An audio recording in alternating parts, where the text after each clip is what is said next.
Wakil Ketua Dewan Pembina Partai Gerindra, Sandiaga Uno, membeberkan soal Fadlizon yang mengetahui adanya rahasia perjanjian politik antara Anies Baswedan dengan Prabowo Subianto saat dulu menjelang pengusungan di Pilgub 2017. Ia mengungkap hal ini saat berbincang bersama Akbar Faisal dalam YouTube Akbar Faisal Uncensored, Kamis 26 Januari. Akbar Faisal awalnya bertanya, apakah ada kesepakatan yang dibuat antara Gerindra dengan Anies di pencalonan Pilgub DKI 2017. Pasalnya, saat ini tengah beredar video yang memperlihatkan Anies berjanji tidak akan maju sebagai capres jika Prabowo juga menjadi capres di 2024. Namun, Nasdem menyatakan pernyataan Anies itu dalam konteks Pilpres 2019, bukan untuk Pilpres 2024. Sandiaga Uno menyatakan ada perjanjian tertulis antara Anies dengan Gerindra di masa pencalonan Pilgub DKI 2017.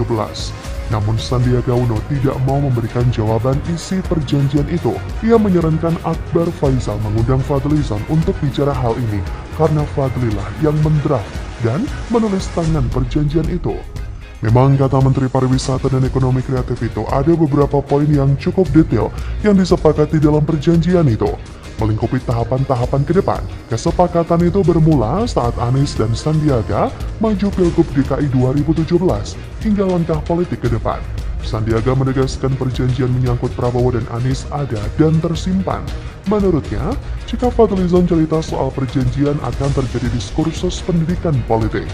Jadi memang ada perjanjian politik antara Anies dan Prabowo pada saat itu. Tapi Anies enggan menjawab ketika ditanya tanggapannya terkait majunya Prabowo sebagai capres. Ia hanya tersenyum dan berjalan pergi ketika ditanya. Diamnya Anies adalah tanda kalau dirinya tidak akan bisa dipercaya. Ucapannya soal itu tidak akan dipegang olehnya. Tidak ada lagi rasa malu. Apapun akan ia lakukan demi menjadi capres dan menang pemilu. Jangankan itu, janji kampanye saja bisa diingkari dengan mudahnya. Katanya semua warga DKI bisa punya rumah tanpa perlu ngontrak.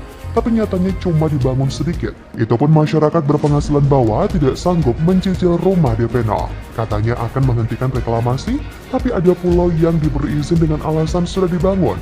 Katanya tidak akan ada penggusuran, tapi nyatanya menggusur juga lewat pergub yang diterbitkan pada era Ahok. Jadi perlu diingat, kalau Anies ditanya sesuatu tapi tidak mau jawab atau berusaha menghindar, maka ada yang tidak beres. Atau secara tidak langsung menunjukkan Anies sedang blunder. Anies ini lebih lucunya lagi meminta agar orang melihat rekam jejaknya. Apa yang mau dilihat? Kalau rekam jejaknya hanya hebat di tata kata dan ngeles saja. Sekarang kita tinggal menunggu bagaimana reaksi Gerindra. Apakah isi perjanjian itu akan dibuka atau tidak? Jika memang dibuka, bisa jadi Anies bakal gagal nyapres karena terganjal perjanjian tersebut. Di sisi lain, partai pengusung Anies, Nasdem, juga semakin menunjukkan bahwa bermanuver meninggalkan Anies. Tapi bukan Anies kalau nggak punya ide-ide licik. Ia pasti sudah merencanakan apapun untuk menduduki kursi RI 1, karena kursi presiden lebih prestisius daripada kursi gubernur DKI. Maka usaha untuk mendudukinya pun akan sangat terjal dan berat. Kalau pilkada DKI cukup brutal, maka kalau Anies ikut Pilpres 2024, bisa kalian bayangkan segila apa kelompok sebelah akan berulah. Bagaimana menurut Anda? Pembalasan Jokowi di luar dugaan. Pandana Baban bongkar hubungan Jokowi Surya Paloh. Khawatir Surya Paloh dipermalukan. Gara-gara Anies, Nasdem bubrah. Ditulis oleh tim redaksi jurnal, dikutip dari berbagai sumber. Apalagi membawa politik-politik sara. Tidak. Jangan. Setuju. Kita sudah merasa dan itu terbawa parah. Hindari ini. Lakukan politik-politik gagasan, politik-politik itu. Tapi jangan masuk ke politik sara, politisasi agama, politik identitas. Sangat berbahaya bagi negara sebesar kita Indonesia ini. Faktor X gitu loh, Presiden. Dia Jokowi punya faktor X yang dalam percaturan permainan politik sejarah Indonesia belum ada tokoh seperti dia ini. Nah, yang menarik, yang dia itu menjadi gantungan atau menjadi ini body language dia aja, ucapan dia aja dibahas. Sama nggak gantungannya sama Nggak mau berpelukan aja dibahas. Berarti dia ada influence, ada pengaruh. Tiba-tiba Nasdem secara radikal mencalonkan Anies calon presiden 2024, mencalonkan Anies calon presiden 2024. Apa sih? Ini badut kok dipelihara di sini. Ini badut kok dipelihara. Mana ada Nasdem mencalonkan Anies? Mana ada Nasdem mencalonkan Anies? Bang Surya Paloh yang saya amat hormati, seluruh keluarga besar Nasdem yang saya banggakan. Bismillah, kami terima, kami siap jalan bersama. Assalamualaikum warahmatullahi wabarakatuh. Karena setelah Nasdem mendeklarasikan Anies sebagai capresnya, secara survei ternyata malah semakin turun. Di semua lembaga survei, suara Nasdem itu konsisten turun. Ya kalau Partai Demokrat berbeda gitu. Demokrat itu menurut Kompas dia semakin tinggi, naik gitu. Nah kalau Nasdem enggak, semua lembaga survei menyebutkan bahwa Nasdem semakin turun. Padahal sudah deklarasikan Anies gitu. Sehingga dari sini saya menyimpulkan bahwa mungkin para pemilih Presiden Jokowi yang sebelumnya juga memilih Nasdem itu ikutan jengah gitu dengan Nasdem yang mendeklarasikan Bapak politik identitas.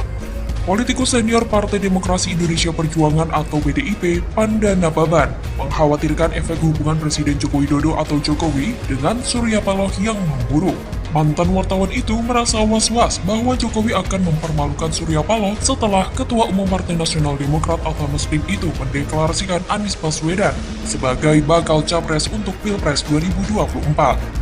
Terus terang, jujur, saya khawatir hubungan mereka berdua ini nggak berjalan baik, ujar Panda dalam diskusi siniar Total Politik yang ditayangkan di YouTube. Hal ini tentu merupakan langkah catur dari seorang Jokowi dalam menentukan sikapnya. Partai Nasdem sudah memilih Anies sebagai capres yang akan ia usung di Pilpres 2024 mendatang. Tapi Nasdem seperti acuh dengan latar belakang Anies yang sering menggunakan politik SARA untuk berpolitik.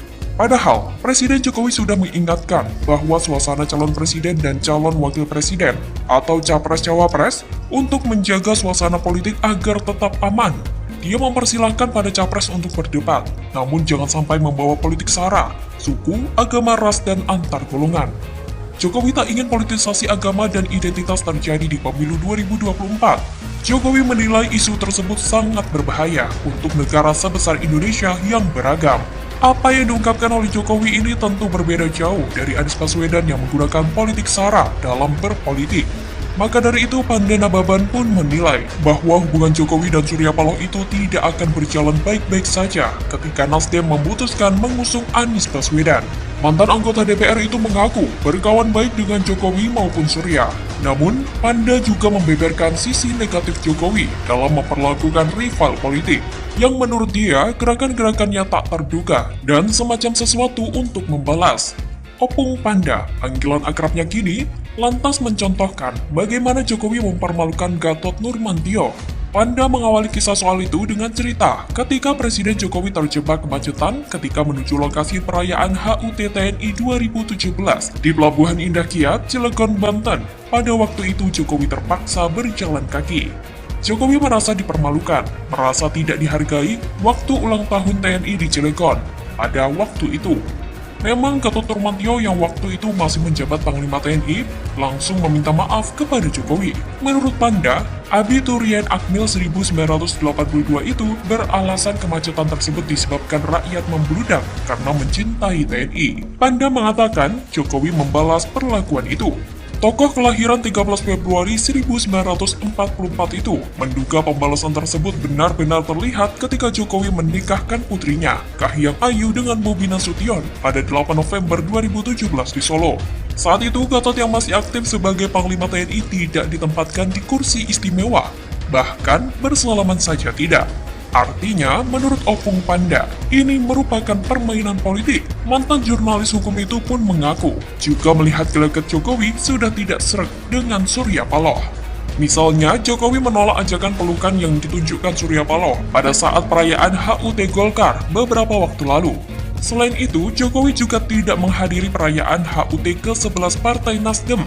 Mantan Gubernur DKI itu juga tidak membuat video tahniah untuk ulang tahun salah satu partai pendukungnya di Pilpres 2014 dan 2019 tersebut. Hal itu berbeda dengan yang ditunjukkan Jokowi pada saat Huria Kristen Batak Protestan atau HKBP menggelar Sinode Agung pada 25-27 Oktober 2022. Jokowi mengirimkan video sambutan untuk Sinode Agung ke-66 HKBP itu. Ini tentu merupakan tamparan telak bagi Nasdem dan akan menjadikan Partai Nasdem hancur sehancur-hancurnya. Karena Nasdem telah mengkhianati Jokowi dengan mengusung bapak politik identitas sebagai calon presiden. Dan bisa dipastikan, Partai Nasdem bakal bubrah jika masih mengusung Anies sebagai